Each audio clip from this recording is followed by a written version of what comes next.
Hi there. My friend Laura asked me to read her Canto from the Divine Comedy. Well, not specifically, actually, I chose Divine Comedy. Okay, I'll be reading Canto 3. It says, The gate of hell, the inefficient or indifferent, Pope Celestine V, the shores of Acheron, Charon, the earthquake and the swoon. And the reason I'm choosing it is because, well, as far as I can remember, this is a canto that I really liked, okay? Okay. Through me the way is to the city dolent, through me the way is to eternal dole, through me the way among the people lost. Justice incited my sublime Creator, created me divine omnipotence, the highest wisdom and the primal love. Before me there were no created things, only eternal and I eternal last. All hope abandon, ye who enter in. These words in sombre colour I beheld, written upon the summit of a gate, whence I, their sense is, Master, heart to me, and he to me is one experienced. Here all suspicion needs must be abandoned, all cowardice must needs be here extinct. We to the place have come where I have told thee, thou shalt behold the people dolorous, who have forgone the good of intellect. And after he had laid his hand on mine, with joyful mind whence I was comforted, he led me in among the secret things. Their sighs, complaints, and ululations loud resounded through the air without a star, whence I at the beginning wept thereat. Languages diverse, horrible dialects, accents of anger, words of agony, and voices high and hoarse with sound of hands, made up a tumult that goes whirling on, for ever in that air forever black, even as the sand doth when the whirlwind breathes. And I, who had my head with horror bound, said, Master, what is this which now I hear? What folk is this which seems by pain so vanquished?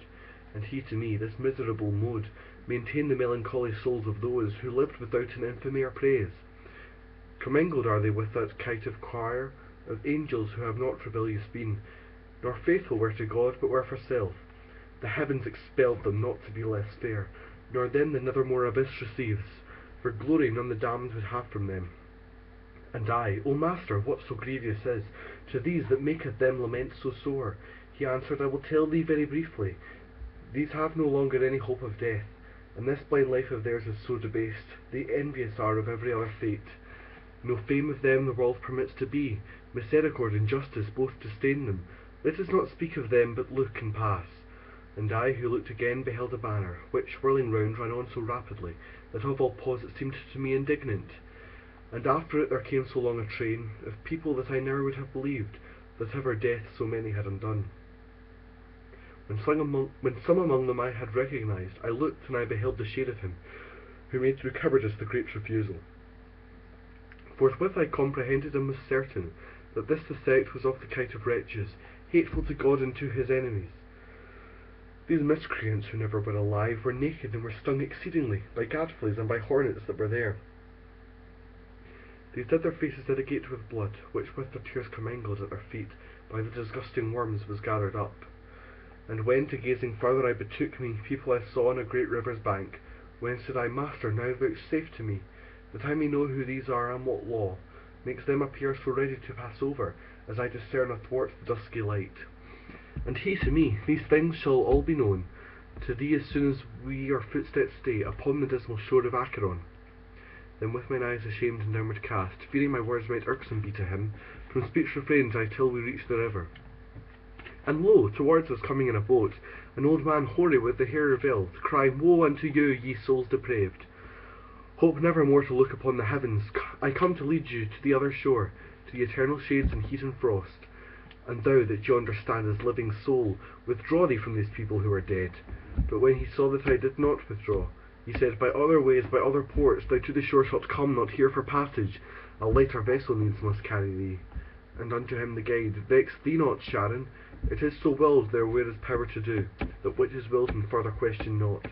Thereat were quieted the fleecy cheeks of him the ferryman of the livid fen, who round about his eyes had wheels of flame.